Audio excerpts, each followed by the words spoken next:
Well, hello, ladies and gents. Robert Sykes, KetoSavage.com. And today's video is going to be a little bit different. I just got done recording a podcast with Rachel Gregory that went live on her podcasting platform earlier this week. But you're going to be seeing this next week, so it will have gone live last week, if that makes sense. Anyways, we covered a whole bunch of topics. She is the founder, CEO, and brains behind Metflex and Chill. That's her podcast, and she focuses on metabolic flexibility, a topic you've probably heard me talk about quite a bit on my platform.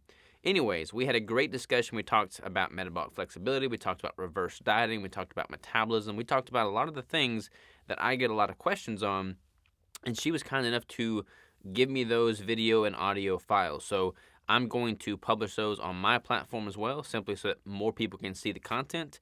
If you are not currently subscribed and following along on all Rachel's content, I highly, highly encourage you to do so because she is a wealth of knowledge. So without further ado, we're going to sit back. We're going to dive in to this podcast with Rachel and myself, and I thoroughly hope you enjoy it and learn something.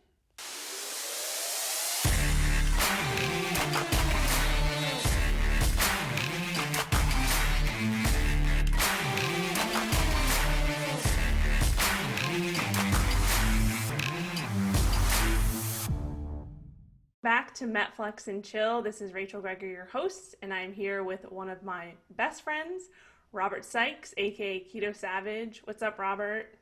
What's going on, Rachel? Thank you so very much for the opportunity. I'm excited to be here. I'm so happy you're here. It's been a long time coming. Can't wait to grill you on all the things. Let's do it. I'm an open book. Sweet. All right. So before we get into that, do you want to share just a little bit about who you are, your background, just a brief description, and then we can kind of dive into your background a little bit more because I really want to grill you on all that. So Yeah. So I've been bodybuilding for about 12 years now. The first 6 of those years was with the traditional like bro diet approach to nutrition. And that worked in the sense that I was able to get really lean and place very well at shows, but it just wasn't sustainable from like a health standpoint. And I would have those crazy bulking cycles and the crazy cutting cycles. And I developed a lot of eating disorders in the process. So I was kind of experimenting and looking for alternative dieting protocols that would be better for me. And I kind of stumbled on keto by accident by incorporating a diet called carbohydrate backloading developed by John Kiefer. And that worked well, but I noticed that I felt better before I introduced the carbs in the evening. So I basically just did carb backloading without the carbs. And lo and behold, that was keto. And I had started playing around with that back in 2014, I believe. So this was pretty much before keto got, popular. And I started doing that from a bodybuilding perspective. And I just felt so much better. It felt so much more sustainable for me.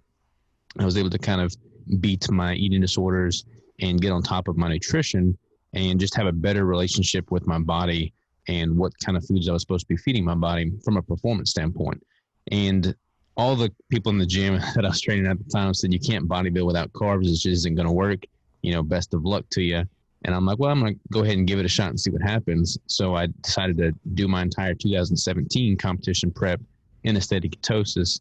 And lo and behold, I got my pro card that year. I looked better than I ever had doing traditional bro dieting. And that's when I was pretty much sold on the concept of you can compete at a high level and reach new heights with the strict ketogenic approach.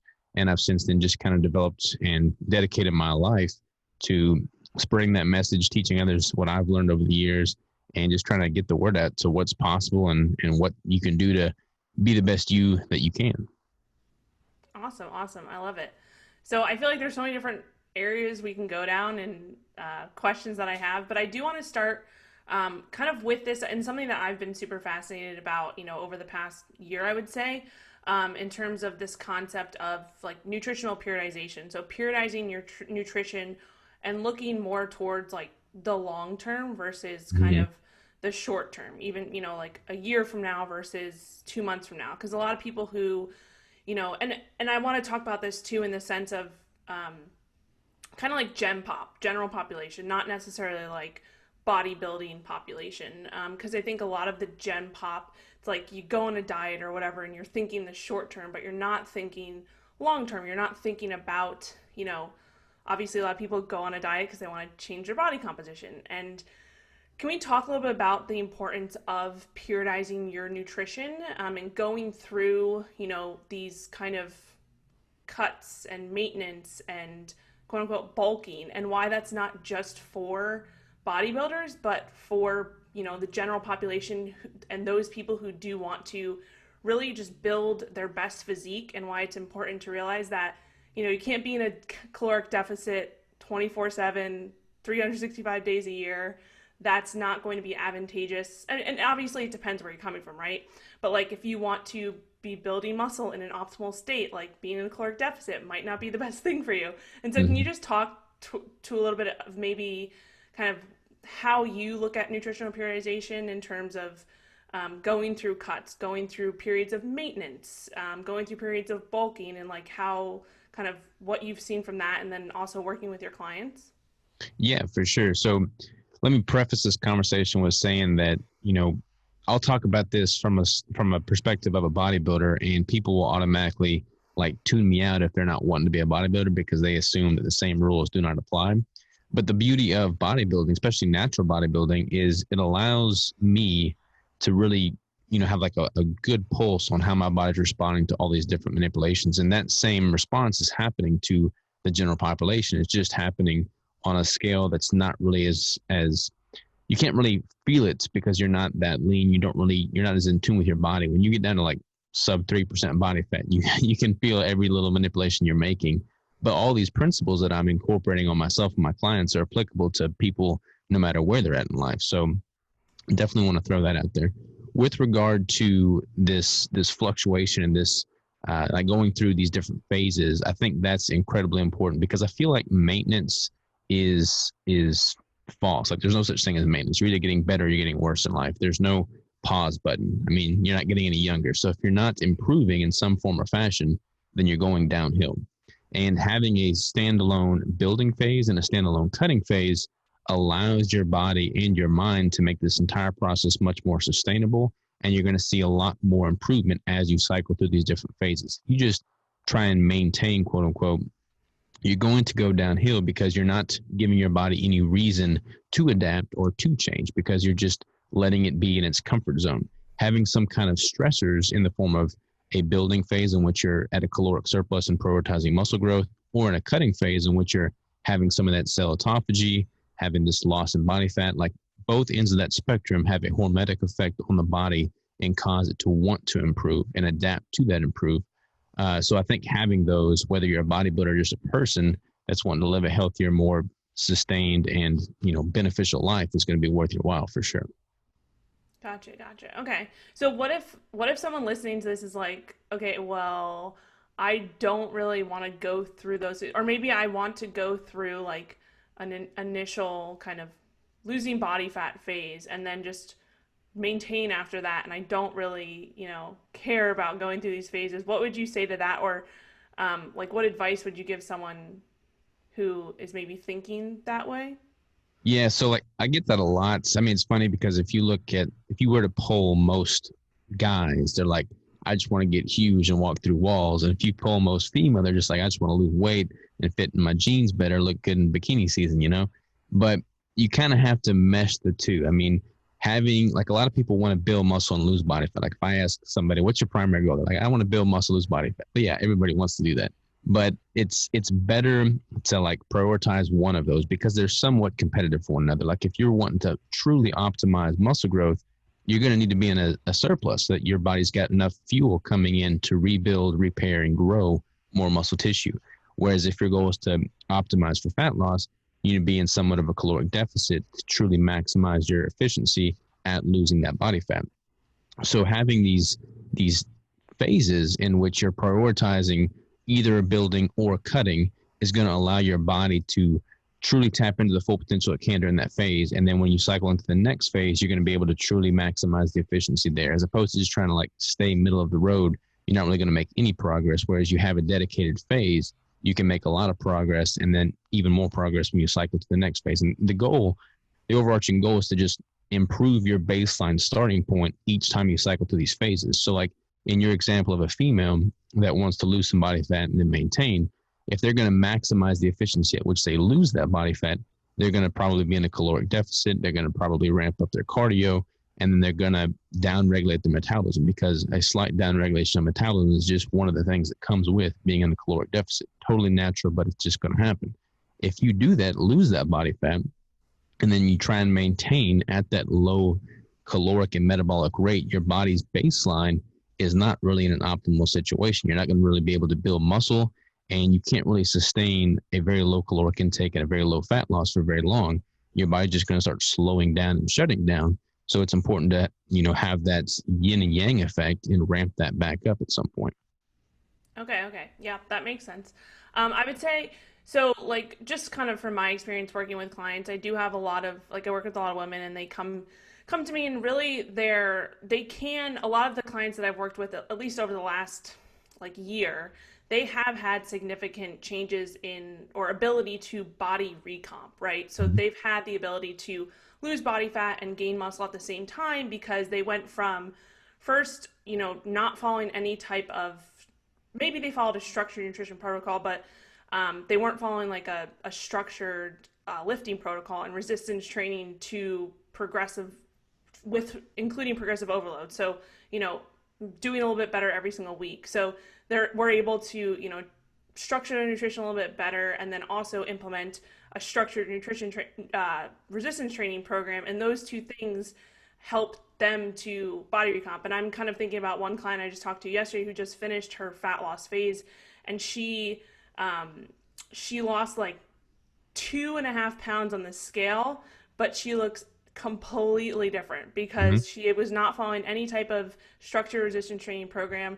Her pictures are night and day, and the scale number, it's 2 pounds. So she effectively recomped, right?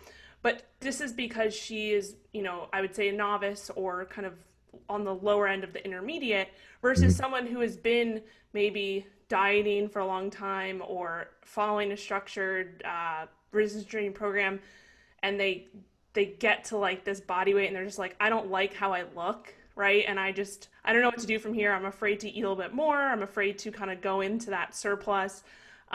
So I think that it just comes down to where you're coming from too. So if you're a complete newbie to these things, you can, I feel, just from my experience, and I don't know about you and with your clients, you can, recomp, right?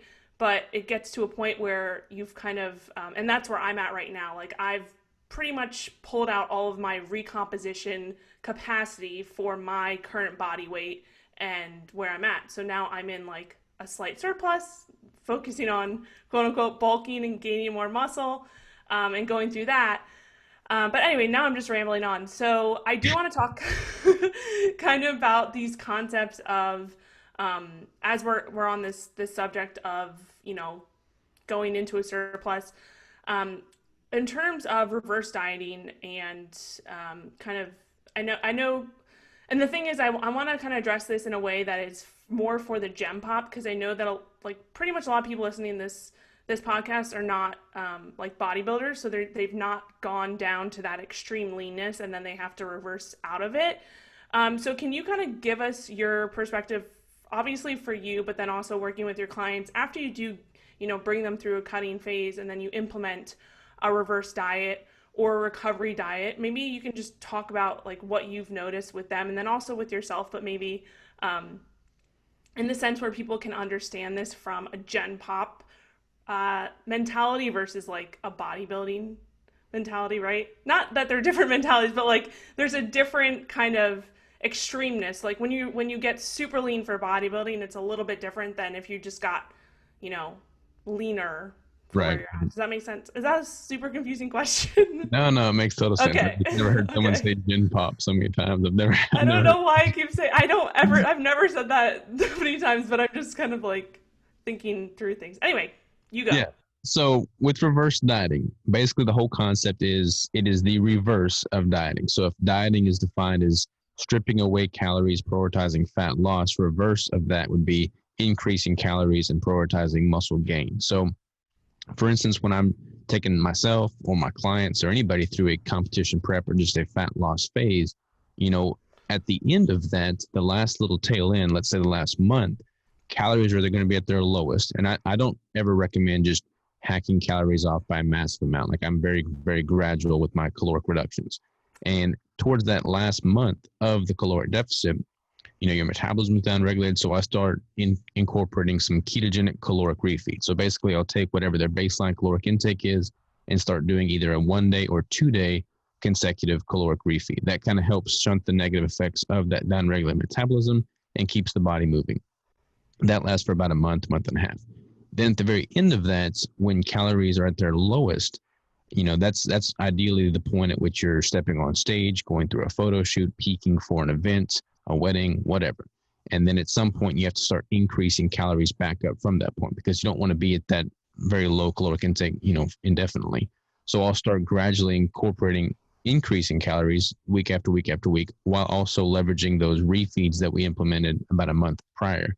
And basically what's happening is the weekly calories are increasing and the refeed calories are decreasing, and they're kind of more or less meeting in the middle, in which case that refeed gets phased out and you can continue to increase your daily caloric intake. And basically what's happening is you're increasing calories and you're going to ramp up your body's metabolism. You're also going to ramp up your body's ability to build muscle, because you're transitioning from a deficit to more of a surplus. And during that time, you're still, training hard with your resistance weight protocol, and just focusing on building as much muscle as possible. And while you're doing that, what's happening is ideally you're gonna wind up with a better composition and a higher caloric baseline than when you started this journey. So say you started a cut at 20% body fat, and then by the end of the cut, you got down to 10% body fat. And then you reverse diet up. By the end of that reverse diet, you're ideally eating more food than you were when you started the cut, but you're at 15% body fat now instead of the 20. So your baselines have improved and your body fat and composition have also improved. So the next time you transition into a cut, you've got more calories to work with and a better baseline composition starting point to work with. Does that make any sense? Yeah. And so it's pretty much the same. It's pretty much the same kind of idea. And this is what I was trying to get at. Like, yes, there's different kind of extremes between Gen Pop and bodybuilding, but it's pretty much all these concepts, like you said in the beginning, like they all kind of phase into each other. It's just kind of, maybe it's a little bit different, but they're pretty much all the same. So implementing like a reverse diet and things like that is part of the process, because a lot of, there's a stat out there that a lot of people there's actually 90% of people who lose weight will gain it back. And it's because they don't understand these different concepts of periodizing nutrition, implementing these strategic ways of doing things. Anyway, yes, that made sense. I do want to talk a little bit about, so like after you finish the reverse, right? So, and this is something that you talked about like a few weeks ago, I think, and I told you I was going to ask you about it, but this, going back to this term maintenance, right? A lot of people kind of think about maintenance. They're like, all right, I have to consume 2,000 calories to maintain my weight. That's it. Like, that's what I'm going to consume. Like, if I'm one of those person who just wants to maintain, like, that's what I'll consume and I'll just maintain there. But can you talk about how maintenance isn't really just this static number, and it's really kind of a range, and it can be a broad range for some people, or maybe a narrower range for others? Yeah, so maintenance is basically defined as the caloric intake, taking all the other factors into consideration, like your age, your sex, your muscle mass, your activity levels, and saying, okay, if I eat this amount of calories, everything stays stable. And there is a lot of flux in that. I mean, there's a pretty broad window there, some broader than others. So for me, I can basically maintain my 177 pound typical average weight, whether I'm eating 2,900 calories a day or 3,700 calories a day. So it's a pretty broad window. Most people's windows are not that broad. The more muscle you have, generally speaking, the broader your window. So it's important to kind of know where the different thresholds are, your upper limit and your lower limit. So like if I was to be able to maintain my weight at 3,700 calories, and I start my prep at 3,700 calories, I have to go through several weeks of gradually cutting down calories before I see any movement in the scale or improvement in the composition. So I like to have a pulse on what the range of that window is. But maintenance calories are always going to be fluctuating. And ideally, if you're trying to always be improving, then you're going to continue to weight train. And as you weight train, ideally with the progressive overload principle, you're going to continually build lean muscle tissue. The more lean muscle tissue you have, the more your body demands more calories to be able to sustain that muscle tissue. So it would make sense that your maintenance, if you're doing everything right, is going to gradually increase year after year after year. Okay. And have you found that like over your, what did you say, 11 years of bodybuilding? Yeah, I don't know. I was a junior in high school, so I don't know how old that would have made me, but yeah, probably about 11, 12 years now that I've been doing this. And do you feel like it's like mostly because of your ability to build as like a significant amount of muscle, or? Yeah, I mean, there are some other confounding variables, like when you get older, for instance, you're going to require on average, a 55-year-old is going to require less calories to maintain than like a 25-year-old would.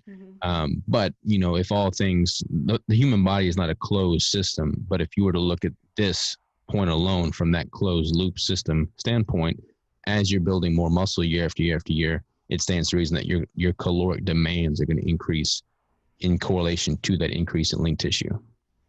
Gotcha. Okay. And would you say too, like as you are kind of building, I don't like using this term, but revamping, not revamping, I don't know the term. Yeah, maybe revamping your metabolism as you coming out of that fat loss phase. And, you talked about this concept of metabolic adaptation and how, a lot of people think like, I shouldn't go on a diet because my metabolism slows down. And like, we know that's part of being on a diet. Like you're literally putting your body into somewhat of a starvation mode, which I don't like using that term anyway. And of course I'm going to use it, but you are downregulating your metabolism. That's part of it. It's not something that, is happening. Like your body's very smart and it's going to do that when you are in a caloric deficit. So, kind of just coming back to this concept of you can't be in a calorie deficit forever. You can't be dieting forever. So going through these phases is important, especially if you do want to optimize your physique and build a significant amount of muscle, which we know is, super healthy in the long term. And also if you want to eat more and not have to, be consuming lower calories for, a longer period of time. So anyway. One thing on that to add something to it. Yes. So I see a lot of females, especially like we'll just use a middle-aged female for this example from illustrative purposes, because I feel like a lot of middle-aged females fit this demographic, but they will be unhappy with their current weight or composition, and they'll be constantly under eating and just chronically in a caloric deficit. What's happening there is they may see some initial fat loss, then it plateaus. So they take the calories lower. They see some initial weight loss and it plateaus. Take the calories lower. Before they know it, they've spent the majority of their lifetime in this chronic caloric deficit, and their metabolism has continually downregulated, which is going to have an adverse effect on their body's ability to build muscle. So they're going to have a harder time building lean tissue, which is obviously good for longevity, skeletal structures, everything really. And what's happening is they've downregulated their metabolism and their caloric baseline for so long, by so much, that anytime they try to ramp their metabolism back up and include more calories, or if they've just been starving the whole time and try to eat more because they're hungry, which rightly so, they're not eating very much, then their body is going to initially think, hey, look, we're going to be starving. Food is a scarcity. Let's automatically take this calorie surplus that's coming in and immediately, basically partition it as stored adipose tissue and save it for a rainy day, because we have no reason to think that food is not scarce because they've chronically been under eating. Whereas if you have periods of overfeeding and giving your body enough food, ample food, and then some, it basically trains your body to think and realize that, hey, look, food is not scarce. We don't need to hold on to it as stored body fat. It's okay. We're going to have more coming in. Let's not worry about it. When you can get to the point where your metabolism is upregulated enough that you can consume, a surplus of calories and not have an adverse effect, that's when you're doing something right. I love it. So if someone was listening to this now who is like, oh crap, that's me, right? What would your advice be for where they should kind of go from here? Well, those individuals need to just accept and embrace the fact that they didn't get to this point overnight, and it's not going to be an overnight fix either. They're going to probably put on some body weight. They're probably going to put on some body fat. But if that is a necessary thing to do over the course of 6 months or even a year or two, but it sets them up for success that they can actually improve their composition and health, for the years to follow, it's a total worthwhile, expense, because you're going to wind up with a net gain in health in the long run. So I feel like if you can convince that individual, hey, look, this is what's going to happen. It's part of the process. You're going to put on a little bit of weight, but it's okay because you put on a little bit of weight, you're going to be in a much better position to lose more fat later. It's a worthwhile trade-off, in my opinion. Completely agree. And I think it's one of those things where it comes back to like this instant gratification, which so many of us, you know, in our generation, like that's what we look for. Like we want this to happen right now, right away, versus looking at the long term and realizing that, you know, you're going to have to get a little bit uncomfortable in different directions to be able to get to where you want to be long term. And that's something that I've been working with myself, like on myself, just, you know, like I said, I'm in this kind of in a slight surplus right now. I'm looking to build as much muscle as possible and getting a little bit uncomfortable with gaining a little bit of body fat in the process. And I think especially for women, it's just hard to accept that. And so I think working with a coach and having someone who can help guide you along the way is super important, because even for me, like I've had a coach for the last like almost 2 years now, and still every week I go through these times where I'm like in my own head and it's hard to get out of that. So I just think that's super beneficial. But yeah, anyway, I could ramble on about this forever. No, I completely agree. We're speaking the same language. Yeah. And so I guess last question on this point, in terms of, you know, going into a surplus and building muscle, right, and that being your main focus, is there, like, just based off of your kind of, you know, diving into the research, diving into anecdotally, being in like being at maintenance or in a slight surplus, do you feel like you could still like build as much muscle versus being in a even higher surplus? Or like, what's your kind of take on that? Yeah, you don't need to be in a crazy massive surplus. I mean, you want to be at some of it a surplus, but I mean, that surplus can be 200 to 500 calories, and that's going to still put you in a much better position to build muscle. There was like this philosophy going around for years that I fell victim to when I first got into bodybuilding, was that you had to have this crazy dirty bulk and put on a ton of weight in order to build any muscle, which is not the case. And it's not only not the case, but it's just not healthy or optimal. I mean, there was one year where I bulked, this was pre-keto, I bulked up to 230 pounds in an off season, just assuming that I would compete at 200 pounds even. I figured I'd bulk up to 230 and then I'd cut down 30 pounds and compete at 200 and just be shredded. The reality of the situation was I bulked up to 230 pounds at a whopping height of 5'7.5", and I looked like a freaking, you know, Goodyear blimp. And when I cut down for the competition, I lost 80 pounds. I competed at like 150, and I lost a ton of muscle in the process. I mean, it's much, much healthier, much more sustainable, much more enjoyable if you have a healthy off season and prioritize lean gains instead of just a bunch of fat that comes with it. And then when you cut down, you're not going to have to diet down near as aggressively, which is going to mean you're going to retain a lot more of the muscle you've built. So when you step on stage or whatever it is you're doing, if you can diet down less aggressively, retain more muscle, you're going to be having a net gain in muscle than if you had just gained a ton of body fat and muscle in the off season. So I don't ever recommend having that crazy dirty bulk cycle. Mm-hmm. Yeah, no, I agree. That's kind of where I was going with that. So awesome. And then lastly, another thought came up too. So actually, one of my clients asked me this last week, and she said, why do I have to put on body fat in order to gain muscle? Can you kind of talk to that point where maybe, you know, you're not putting on a ton of body fat, but usually you do put on a little bit of body fat with, you know, in that kind of bulking phase. Like, why can't we just put on muscle and not put on the body fat? I mean, there's a lot that goes into it, but to make it like a high level view, like you need to be in somewhat of a caloric surplus to prioritize building muscle. And if your body sees that you're in a surplus, it's going to take that surplus and just store it where it can. Now, if you're not really resistance training, if you're not giving your body a reason to build muscle, the majority of that is going to be partitioned off to that body fat and adipose tissue. If you are training hard and giving your body reason to put that increase in calories and that surplus towards building lean tissue, it's going to partition and prioritize building lean tissue. So you need to be in a surplus, and how you do your lifestyle factors, whether it's, you know, are you going to sit on the couch and eat pizza to get that surplus? Or are you going to eat a well-calculated surplus and then put that effort into training, take those extra calories and put it towards quality training, your body's going to prioritize and make a lot more muscle out of that. Completely agree. I feel like I respond to that. Yeah. I completely agree. Awesome. Okay, so I think those are some of the questions I had, and then we did have some listeners' questions. That's why I'm looking over at my screen right here. But we had some listener questions or some people on Instagram. I posted in my story if they had any questions for you. So we have a few that I want to go through if you're down. I'm down. Let's do it. All right. So first one, oh, and then I just realized I had one personal question, but we'll come back to that. First one, what should you do when keto works fantastic until it doesn't? 3 years later and gaining weight again.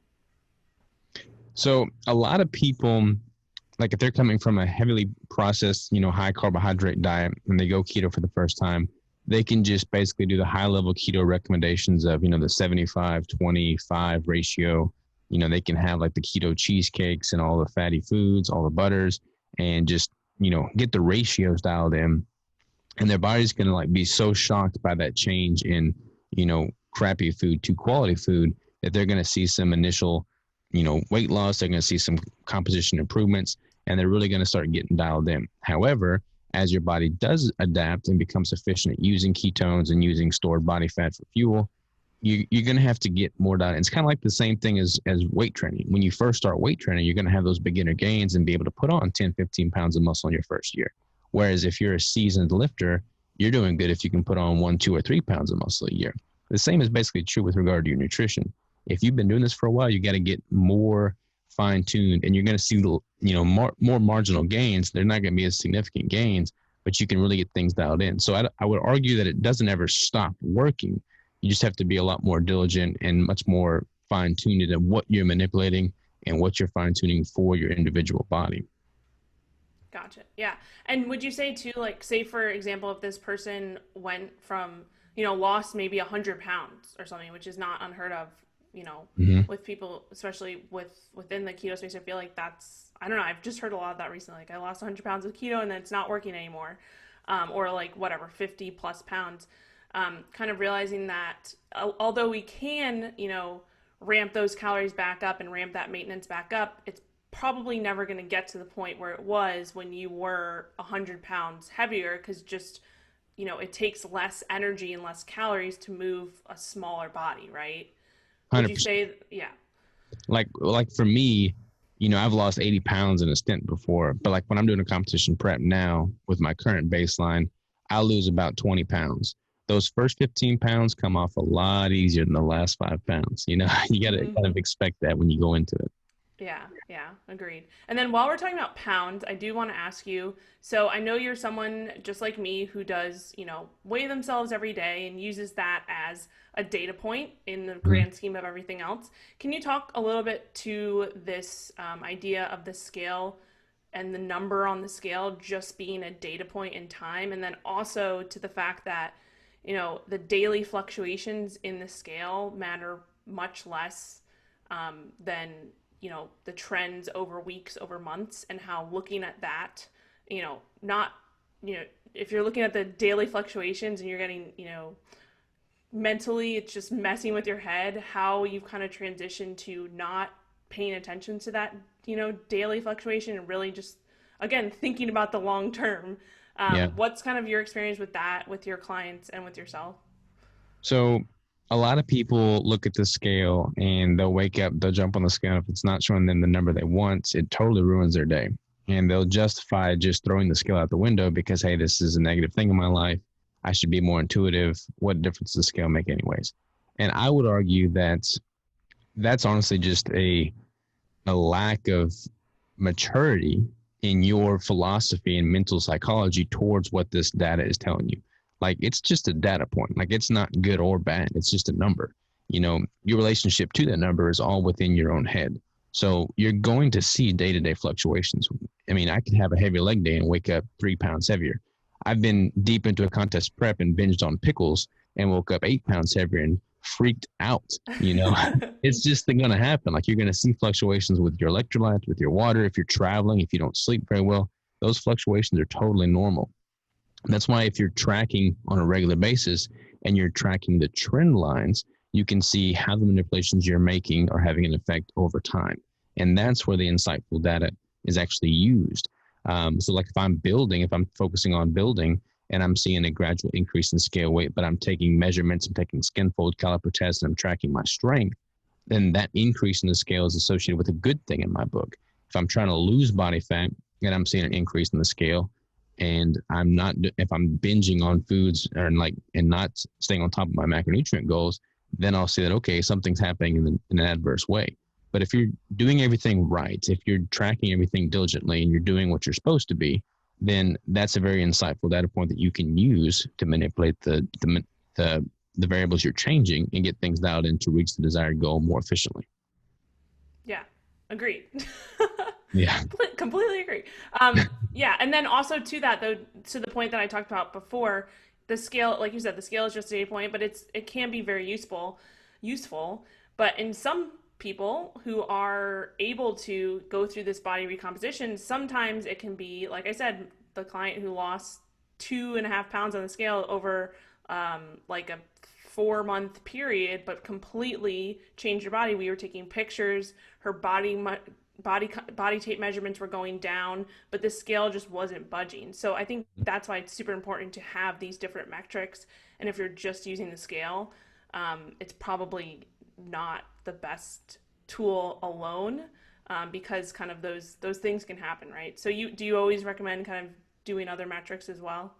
Yeah. So like when I'm really trying to get things dialed in, I'll do the scale every day. I'll do bi-weekly pictures, measurements, and skin fold tests. And then I'll do like a monthly DEXA or InBody. Like if I've got everything at my disposal, that's what I'll use. I mean, the pictures tell a ton. They say a picture tells 1,000 words for a reason. I mean, I put a lot of weight in that because there's been numerous occasions where I would not see hardly any fluctuation in the scale. It'd be pretty much constant. And you could easily think, oh, I've plateaued, nothing's changing. But if you look at pictures or measurements or something, and you notice that, hey, something's really moving in the right direction, then stay the course. Don't feel like you have to, go off and deviate to do something else. So yeah, having other metrics outside the scale is huge. Yeah, for sure. Awesome. All right, let's get to the next question. Okay, I know you promote high fat. Is there any reason to taper fat down and increase protein? I need to drink of water for this one. All right, so a loaded one. I'm like painted in the picture. Like people paint me into this corner of, oh, Robert Sykes, he's the high fat guy. I'm not the high fat guy. I am not the high protein guy. I am the whatever works best for you guy. And I don't have none of my macronutrient ratios are constant either, just as calories are constantly fluctuating depending on what phase I'm in, what my goals are. My macronutrient ratios are also fluctuating. And I talk a lot about having protein thresholds, and everybody's protein threshold is going to be very individualized and different for each person. So what I like to do is start people at a higher fat ratio so that they can have time to get more deeply adapted and truly become efficient using fats, whether it's dietary fat or stored fat. And then I'll titrate that protein intake up and that fat intake down until we establish their protein threshold. I've got clients that are eating a 1-to-1 ratio. I've got clients that are performing best at a 80% fat ratio. I've got clients that are performing best at a 60% fat ratio. Like it's going to be very, very individualized. And my protocol involves seeing what that individual factor comes into play in. And that's going to be, constantly manipulating protein and fat to see where you're at on that threshold. And that's going to change over time, depending on what your composition is like, what your resistance training is like, what your body fat percentage is like.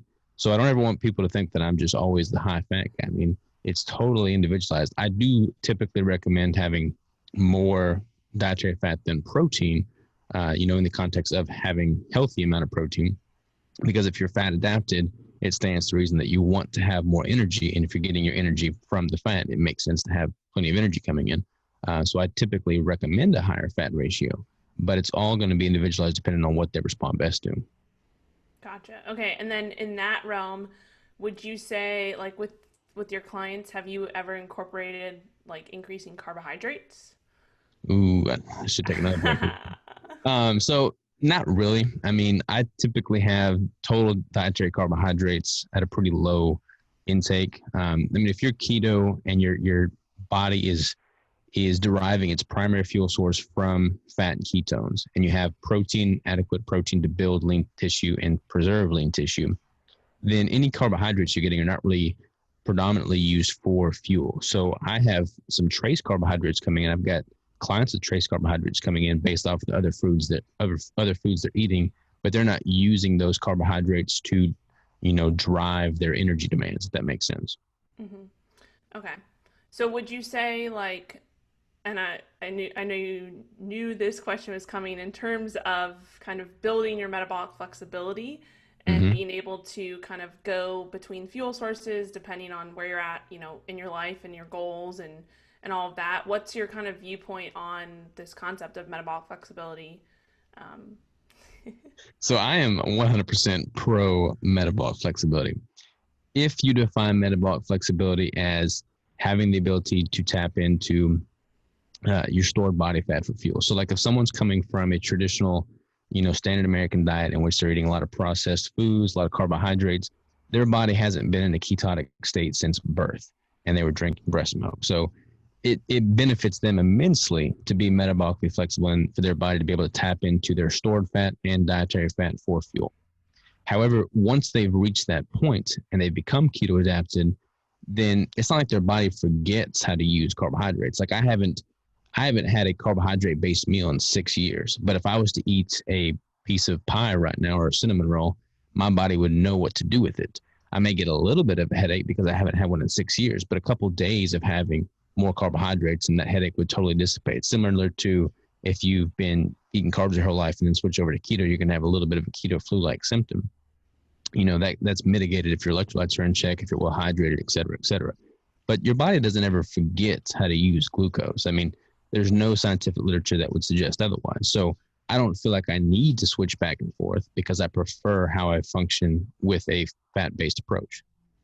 Gotcha. And would you say like in terms of like a lifestyle standpoint, have you had any clients who are just like, I feel good on keto, I love it, but I miss fruit. Like I want to incorporate, some more fruit into my diet. I want to incorporate some more like sweet potatoes or like whole food carbs, and just that's what I want to do, especially like in season, right? Like in the Mm-hmm. summertime, if they want to, if they have a, I don't know, strawberry garden in their backyard.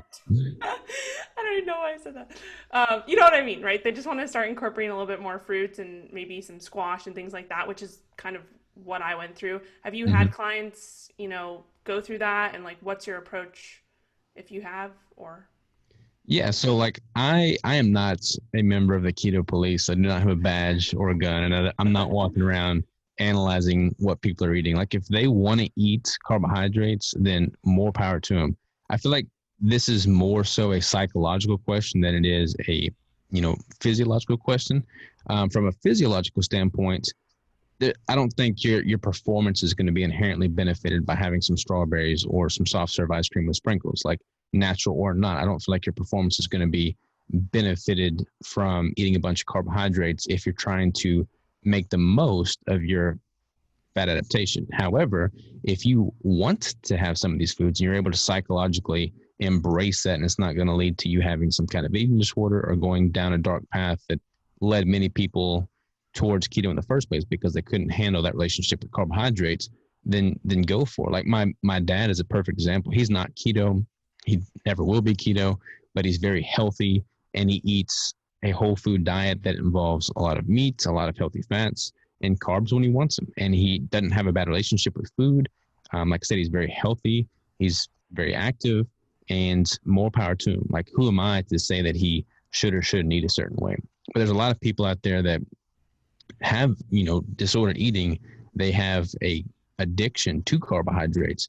And for me to suggest to them that, hey, look, you're missing out if you can't have these carbs, that's like offering, a smoke or a cigarette or an alcoholic drink. I don't want to do that. But if you can do both, if you can flirt that line and it doesn't have a negative impact on you physically or mentally, then go for it. I just personally like to prioritize and optimize for my performance. And I feel like my performance is benefited more by staying strict keto. okay, gotcha.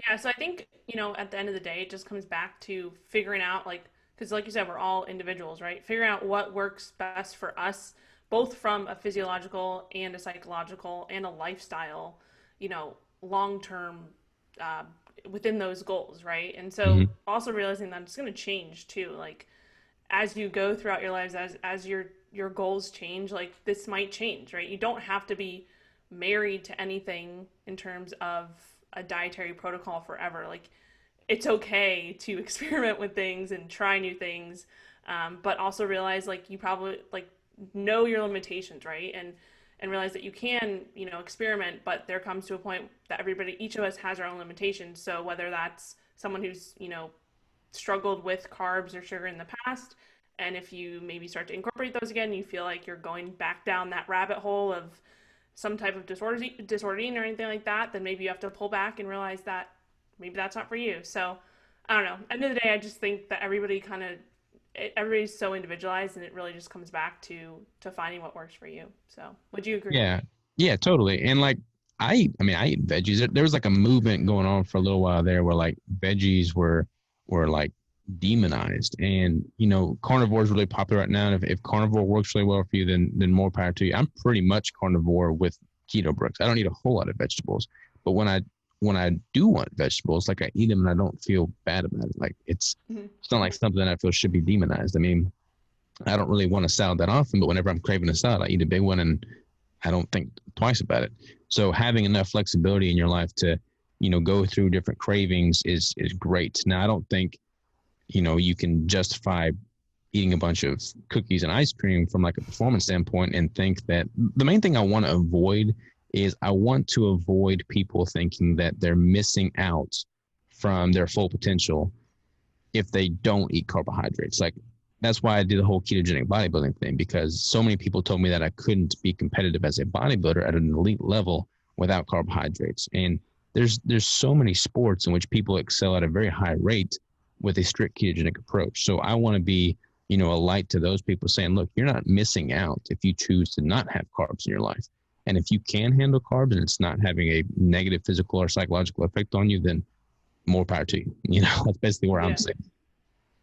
I love it. Love it. Awesome. All right. We have 2 more questions, and then I want to talk about a little bit of a few business things, if you're done. All right. Sounds good. Sweet. Okay. So next question, how long do you, this one's kind of funny. How long do you plan to keep up that amount of muscle? It seems super time consuming. I just love it. Like it's not really, it's kind of funny because so many people view building muscle, losing fat as this like, insurmountable just burden in their lives. Like whenever I get to that point, I'm just going to stop doing it. But like, I love training. Like training is my therapy. Like I don't meditate. I probably should, but I don't. But my training scratches that itch for me. Like I wake up in the morning, I work for a few hours, and then I go for a walk, and then I train. And that to me is just, I love it. It's just as much part of my day as brushing my teeth is. So for that reason, it's not like a burden, and it's not something that I can ever see myself stepping away from. So I'm just going to keep doing it. Yeah. No, I completely agree too, because I am the same way. Like, and I think it just comes down to like the individual, right? Like I love going to the gym. I love pushing my body and seeing what it can do, whether it's, to build more muscle or going through a fat loss phase and seeing, I've been going through this concept lately. It's getting comfortable with the uncomfortable. And so I think that doing that and going through those periods of time, you continuously just building your resilience, just with not just your body, but also your mind. And I know you completely agree with this, but like, and like you said, some people are like, why would you put yourself through like these phases, right? These, why would you put yourself through a diet to like, what's the point? Or why would you, put yourself through going to the gym every day? Like, what's the point? It's like, I like doing that. Like, I like pushing myself, and I like, having goals to work towards, but not everybody has to do that, right? Not everybody has to, like, if that's not for you, then that's not for you. But I would say that it is important, obviously, for everyone to probably, pay attention to their nutrition in some aspect, and then also do some type of resistance training just for overall health and longevity, right? It doesn't necessarily have to be super extreme, but there's a spectrum. And I think, right? What do you think about that? Yeah. You don't have to be a bodybuilder by any means to benefit from just getting out and moving. Like anybody that's going to want the most out of their health span is going to want to have some type of activity that's going to stimulate their muscles. So using my dad as an example again, he doesn't even know what a bicep curl is. He's probably never done one in his whole life, but he works on the farm. He's he's an academic, so he doesn't get a whole lot of physical activity as a professor, but he does a lot of physical work outside. And like, if you're into hiking, do that. Like whatever you're into doing, just do that and enjoy it. And if you enjoy it, it's going to be much more sustainable for you in the first place, and you'll likely keep it up for your lifetime. And if you're constantly stimulating your body's, joints, muscles, skeletal structure from that activity, then you're going to be much better off for it long term. Yeah, for sure. Awesome. All right, last question. Why would someone begin losing muscle? Not enough calories or not enough exercise? Both. So if you are not eating enough food for too long, I mean, not eating enough food is catabolic in nature. Your body's going to try and take that from somewhere, which is going to often be from stored body fat or lean muscle tissue. You can preserve that lean muscle tissue in the context of a caloric deficit by continually lifting hard and heavy. That's why I try to continue lifting heavy throughout the entirety of my contest prep. If you're not eating enough, that's going to be catabolic in nature. And if you're not training, that's also going to be catabolic in nature. So either of those two could have a negative effect on losing muscle. Gotcha. Okay. Makes sense. All right. Those are all the questions we had from the listeners or Instagrammers, I guess you can call them. Thank you, Instagrammers. Yes, thank you for all the questions. So I want to dive into a little bit. How much time do we have? Do you have some time? Oh, yeah, I'm wide open. Most of your podcasts go an hour, so I'm committed to going longer than an hour. I'm gonna be the longest one. All right, let's do it. Okay, but I want to dive into a little bit of you and your kind of businesses over the years. So I feel very fortunate to, have met you, probably like 6 years ago now. Where did we meet? We met at a conference, wasn't it? No, we met. I was actually, the first podcast that I was ever on was the Ketogenic Athlete with Danny. That's right. Brian. Yep.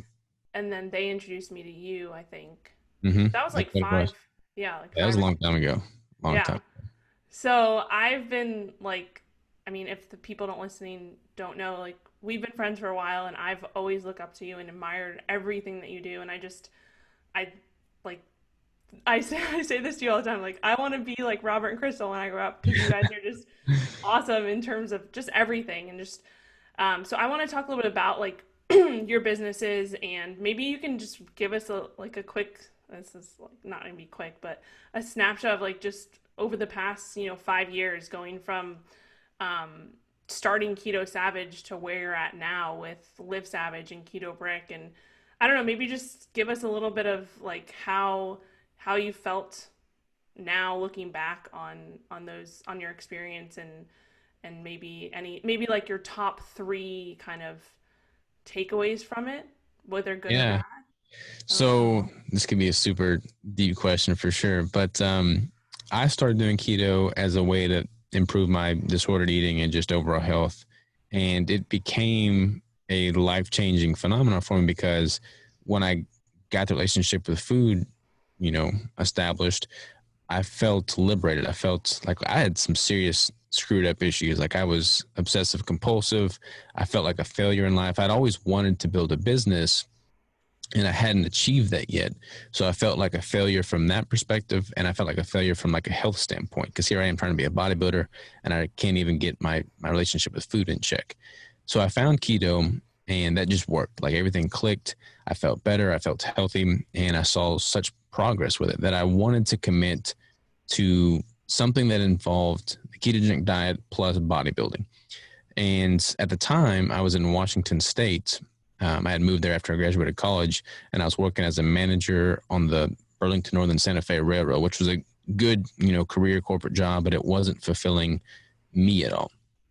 And I quit that job and basically just jumped ship, and had $250,000 in debt, and it was just bad. Then I really felt like a failure, because at the same time I had met Crystal, and I was trying to pursue my first relationship with anybody and in her, and I was messing up there. So every aspect of my life was just crumbling to the ground, and I felt like the world would be better off without me. I was like suicidal at that point. And I walked out into the woods one day, watched the sunset, and I'm like, you know what? What is one thing that I'm very passionate about? What is one thing that I'm very good about? And how can I combine the two to create a career path for me? And I knew that I was passionate about ketogenic, bodybuilding, like all this stuff. So I'm like, let's just throw it all together and see what happens. So that's what I did. I started writing a book. I started creating content. At the time, I started watching a bunch of Gary Vaynerchuk, and he was all talking about documenting the process, showing people, don't have a fake it till you make it philosophy. Show people the very beginning stages. So that's what I was doing. I was podcasting and YouTubing in my closet because that was the only quiet room I had. And I was like, just freaking, like nothing made sense looking back at it because I was so broke. And I would spend all of my time watching YouTube videos, learning how to watch a YouTube video, which I would record and then film and then edit and publish, and nobody would watch it. So I'm sitting here broke on the rocks in my relationship with Crystal, filming videos about how I eat my food, and nobody would even watch it. So I'm like, how is this going to create a life for me, And it was very bleak times, but it started to gain some traction, and people started to notice, and I started to help people and, recommend how they can get out of their ruts in life regarding nutrition. And then it just kept leading to one thing to the next, the next, the next. So I started doing my competition prep in 2017. That's when I made the keto brick kind of out of my own self-desire because I needed to create something that fit that need for me. I scratched my own itch, so to speak, and people wanted that to be a product. So Crystal and I jumped into making that a product, and we bootstrapped that business, and of countless nights, sleepless nights, full of tears and heartache, making that into a business. And the next thing you know, I've got Keto Savage, I've got coaching, I've got Keto Brick, which now employs several people, and we have 3 warehouse buildings. We just bought a massive building that we're going to renovate going forward. We started Live Savage Apparel. I've got a couple other businesses that are LLCs right now that I'm about to launch here in the near future. I mean, I've become a serial entrepreneur because I love the art of business. I mean, when you look at my passions, I'm a passionate person about fitness and nutrition, but I'm equally as passionate, if not more so, about business and how you can use business to spread a message that you have passion in and that you think you can add value and help others in. And that's basically been the summation of what I'm doing and trying to do, and I'm freaking addicted. I know you are. Yeah. I love it though. It's amazing to watch, and just being able to watch, your YouTube over the years. And I remember like back 4 or 5 years, I can't even, what are we in 2020 now? Almost 2021. Mm-hmm. It's crazy. Like I remember watching the YouTube videos when you were first put them out, when you were during that 2017 prep and before that, and just where you are now. It's just so cool to see like the growth and all of that. But I have a question for you. So if someone listening to this is like, maybe I'm in a job right now that I don't like, I'm just not passionate about it. It's not fulfilling, but I do, love health and fitness. Like I'm into fitness, I'm into health, I'm into nutrition, all of that. What advice would you give them if they wanted to like pursue their own, whether it's a coaching business or they have some type of product or anything like that? Like what advice would you give them? Or in the same sense, what would you tell yourself like 6 years ago when you were putting up your first YouTube video and no one was watching it? Yeah. So you kind of have to look at where you're at in life and be self-aware. A lot of people lack total self-awareness. So having self-awareness is first. But if it's just you, like at the time, it was just me. Nobody was relying on me to sustain their livelihood. So I would have been probably a little bit more conservative had I had a wife and kids that were relying on me. But at that time, I had nobody. So I was okay with jumping ship from the corporate job. It was a hard decision, but I was okay with it because worst case scenario, the only one that's going to suffer from that decision is me. And when you take away that safety net of your corporate job, it allows you to see opportunities that you would never see otherwise. So have self-awareness enough to know if you can sustain that, if people are depending and relying on you, that's going to kind of affect your decision there. But if you can afford to do that, if you can't afford to just say, you know what, this is where I'm going in life, I'm unfulfilled. First of all, if you are unfulfilled in your job and you know what you're passionate about, then you owe it to yourself in the world to absolutely jump ship and do that thing, because your ability to put out great content is not going to happen if you're working a job that you are unfulfilled in. You cannot put out your best effort unless you're passionate about the work that you're doing, period. That's just all there is to it. So life is short. If you're not happy with where you're at in life, then pursue what's going to make you happy. I mean, otherwise, what's the point in living? So know and recognize that fact. And then as far as how to go about gaining the momentum and making it work, making it stick, you have to kind of look, at the market. I look back at the fact that I timed this pretty flawlessly. Like, I didn't do it even intentionally. I was kind of luck in that regard, because I started putting out keto content right before keto just boomed in popularity. And we all knew how that happened. I mean, keto just blew up, and I was in the right place at the right time and passionate in the right things. So have enough self-awareness in yourself to know what you're passionate about and what you're good at, and if the market could support that passion. So that's some good starting points, I would say. Yeah, for sure. Awesome. I love it. All right, I want to end with 2 questions for you. All right. You ready? Don't let me. I'm ready. Putting you on the spot. I feel like I've been putting you on the spot the whole time. But okay, first one. Is there anything you've personally been experimenting with or implemented lately in your own nutrition and lifestyle that you've noticed benefits from? So yeah, I'm constantly experimenting with a lot of different things. Right now, I'm really trying to work on breathing. I just recorded a podcast with Nsima, who is the co-host of Mark Bell's Power Project podcast, and he kept talking to me about breathing techniques. So he said basically just nasal breathing all the way. So I've been trying to just train following a strict nasal breathing protocol. And I feel like I've only done a couple times now, but I feel like that has had a measurable positive impact on my training and just overall endurance. So that's one tangible thing I could tell the listeners. From a nutritional standpoint, I feel like I've just been playing around a lot with, finding, I think you and I kind of dove into finding what our maintenance window threshold is. So that's something that you and I both been doing. And I feel like that's very valuable. Which, do you know kind of where yours is? Just out of curiosity, put you on the spot for a change here. Yeah, sure. So right now I ended my reverse from my last cut probably like 3 weeks ago now. No, 4 weeks ago, maybe a little more. I don't know. I don't know time anymore. I have it in my tracker, in my Excel sheet that I update every day. Do you still use an Excel sheet for yourself? Yeah, I've got the Excel sheet and I've got my macros plus for tracking the macros. But yeah, I've got it all graphed out, and I'm a freaking numbers fanatic. Yeah, for sure. So I've actually been I've been pushing up. I'm at like 2100, and the last 2 weeks I've actually been able to maintain there, but I feel like that's probably like the upper for where I'm at right now. I was gaining a little bit faster over the last so it's been like 6 weeks since I started quote unquote my lean gains phase or my surplus phase, but I was getting a little bit faster than I wanted to, but I started to level out. So I probably gained like 5 pounds from my initial cut, and I've just been like maintaining there, and so I'm pushing it up a little bit more. But I've also noticed that like the weeks where there was like last week or the week before, my movement was a lot lower than it usually is, so that kind of had a take on the scale. And when I say movement, just like walking around and stuff. Yeah.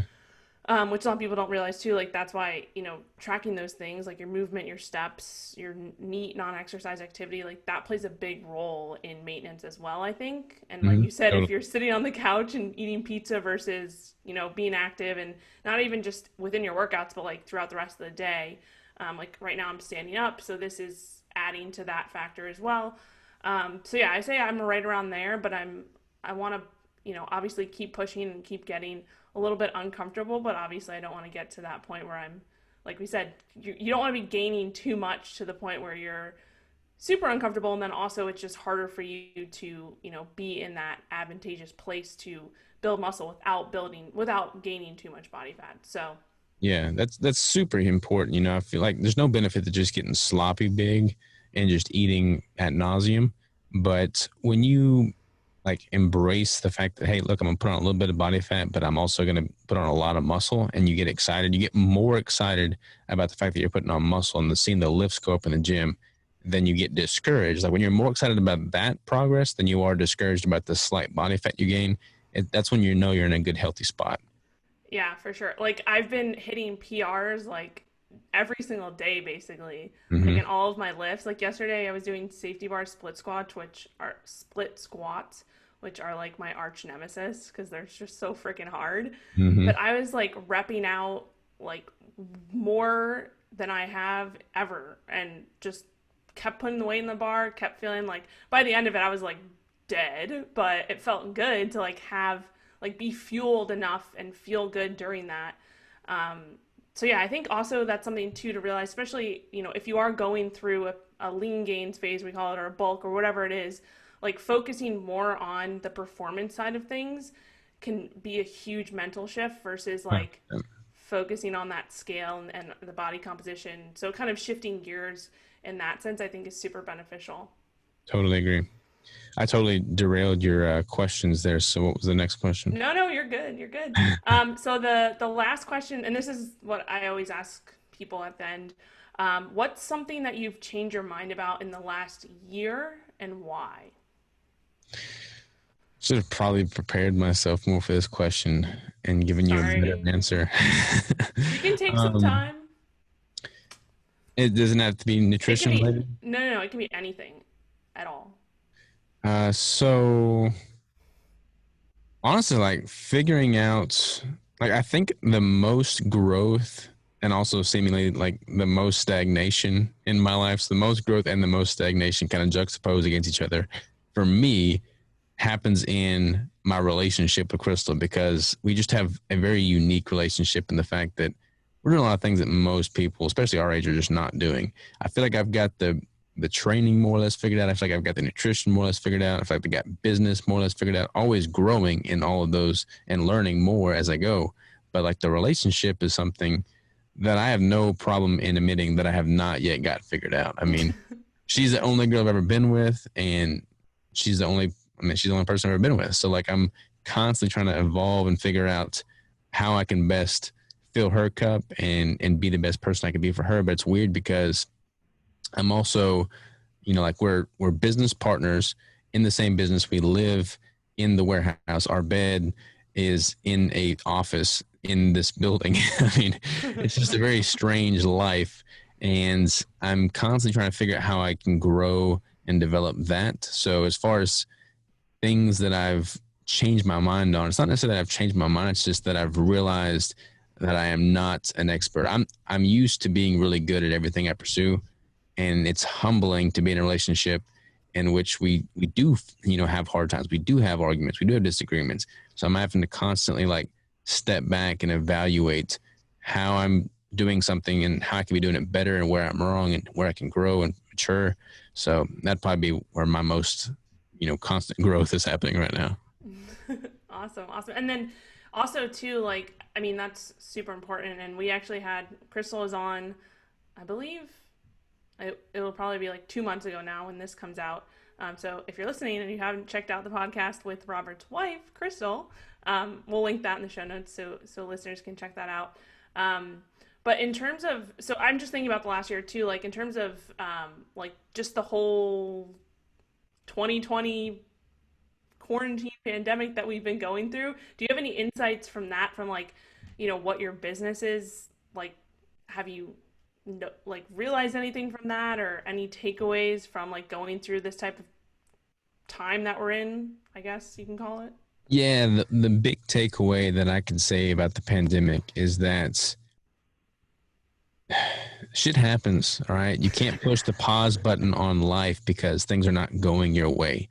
You know, there's been a lot of people, I mean, everybody, I think it's safe to say that every single person has been impacted in some form or fashion by this pandemic, some negatively, some positively, some superficially, some very deep. It's not a great thing. There's no way to say that this is a great thing, but it doesn't mean that you can make something great out of it. So there's been several businesses that have been negatively impacted. I mean, it totally wiped my competition plans out of the picture, totally wiped all the conferences that we had scheduled to go to out of the picture. And when the pandemic was really rearing its ugly head, and there was just a ton of uncertainty in the air, you know, we had been working behind the scenes for months trying to save up the money, and we were under contract on this building purchase. And here I am as a businessman who employs several people and is looked at as, I have a lot of responsibility. Am I making the right decision or the wrong decision by investing in this business, investing in this building, and pulling myself, stretching myself pretty thin financially in order to make all this work during this massive time of uncertainty? And I just realized that, hey, look,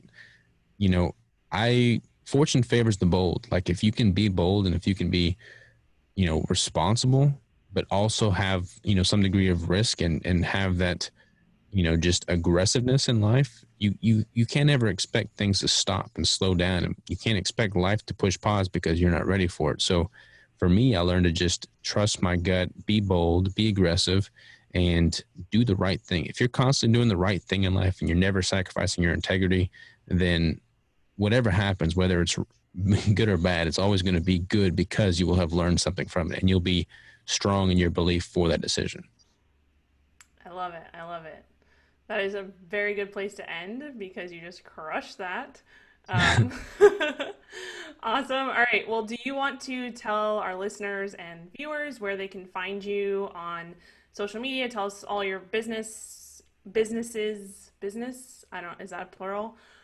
I don't know how you say Like that. Businesses, websites, and social media and all that stuff.